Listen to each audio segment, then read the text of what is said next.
You know, leaving our dogs alone is just a normal part of life, right? But what if I told you that some tiny, totally innocent things you do before walking out the door could actually be stressing them out? Well, today we are going to change all that. Oh, you know they do. Every single time. We've all been there, haven't we? That little pang of guilt as you shut the door behind you. But what if we could make that feeling disappear? For both of you. Hey everyone, welcome to Love Dogs. This is the place to be if you want to build the absolute best relationship with your pup. Today, we are counting down 10 super powerful, easy to do tips to keep your dog feeling safe, happy, and totally calm when you're not at home. So let's get right into it. All right, kicking off our countdown at number 10, keep your goodbyes short and sweet. Seriously, this one is all about energy, because your dog is basically a professional at reading your mood. It is so tempting to give them a long, dramatic farewell with tons of hugs and kisses. I get it. But when you act like leaving is this huge, tragic event, your dog picks up on all that anxiety. So instead, try a simple, cheerful see you later. It teaches them that you leaving is totally normal, not some big crisis. Trust me, this tiny shift in how you act makes a world of difference. Moving on to tip number 9. Okay, here's a simple truth that every single dog owner needs to know. A tired dog is a happy dog, and more importantly, a much less anxious dog. And you know what? It really doesn't take much. We're talking just 15 to 20 minutes of real, focused activity before you leave. It can be a game changer. A quick walk, a fun game of tug, or even just practicing a few commands. This burns off all that extra energy, both physical and mental, that so often turns into anxiety and, destructive behavior. Now, for some dogs, this isn't just a nice idea. It's absolutely essential. I'm looking at you, high-energy breeds. These dogs need a job. If you don't give them one, they are going to find their own, and it usually involves your favorite pair of shoes or the sofa cushions. A little playtime before you head out sets them up for a nice, long nap instead of a frantic search for something to do. For our 8th tip, let's talk about your dog's natural instincts. Way down deep, dogs are den animals, and that just means they instinctively look for small, cozy, secure spaces to feel safe. And this is so important to remember. A crate or a comfy little corner isn't a punishment. It's their personal sanctuary. It's their safe space to go to if they hear a weird noise or just start to feel a little lonely. Oh, and here's a pro tip. Toss in an old t-shirt that smells like you.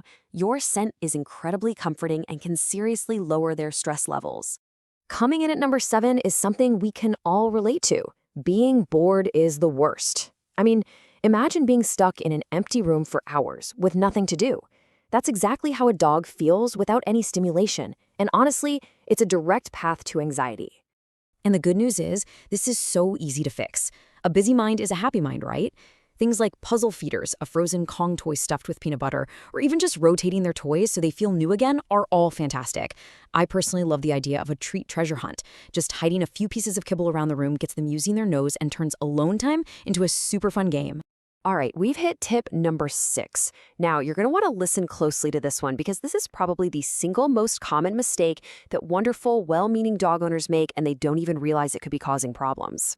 So many of us leave the TV or radio on thinking the sound of voices is comforting. But here's the problem. It's totally unpredictable. One minute, it's a calm talk show. The next, it's a blaring car commercial or an action movie with explosions.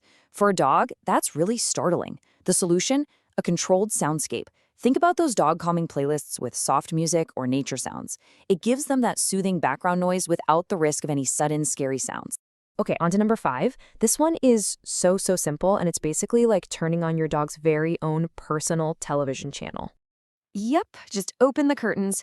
It gives them a constant stream of stuff to look at. They can watch the birds, see people walking by, and just feel a little more connected to the world. It's a great way to fight off boredom. Plus, is there anything better than a warm sunbeam streaming through a window? It creates the perfect cozy nap spot. It's free, it's easy, and it's like natural therapy for their mood. Our 4th tip tackles a really common myth about feeding. You might think you're being super nice by leaving out a heaping bowl of food, but you could actually be making your dog uncomfortable. See, dogs have this feast or famine instinct from their wolf ancestors, which means they'll often just eat everything all at once. So instead of letting them free feed, why not turn mealtime into a fun activity? A timed feeder can portion out their meals, a snuffle mat makes them work for every bite, and hiding their kibble extends the fun. This doesn't just prevent them from overeating, it also gives them some much-needed mental stimulation while you're away.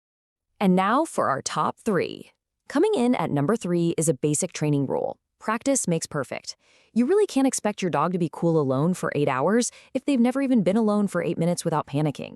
The whole goal here is to teach your dog 2 very important things. 1, that being alone isn't scary, and 2, that you always come back. So start small. Just step outside for 1 minute, then come back inside without a big fuss. Then try 5 minutes. Slowly, you just increase the time. This whole process builds their confidence and basically rewires their brain to know that you leaving is no big deal because you're always coming home. Tip number 2 goes against some pretty common but very outdated advice. The idea of letting them cry it out. Please listen to this. A dog doesn't cry to get attention, they cry because they are genuinely afraid. Ignoring those cries doesn't teach them to be tough, it just teaches them that when they're scared, you're not coming to help. And that only reinforces the very core of their anxiety. And here we are, our number 1 most important tip. If you come home to a total disaster zone, a chewed up remote, pillows everywhere, your first reaction might be anger or frustration. I get it, but the absolute worst thing you can possibly do in that moment is punish your dog. This is it. This is the key. Let this one really sink in.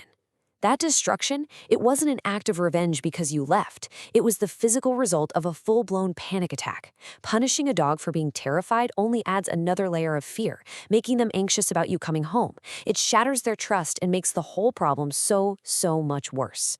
You have to address the panic, not the mess it creates. So, to wrap everything up, the big ideas here are actually pretty simple, but they're so powerful. Your calm energy creates their calm energy. A dog that has things to do is a happy dog. Every single dog needs a safe space that's all their own. And at the end of the day, all of this is about building a foundation of trust, proving to them over and over that you will always come back.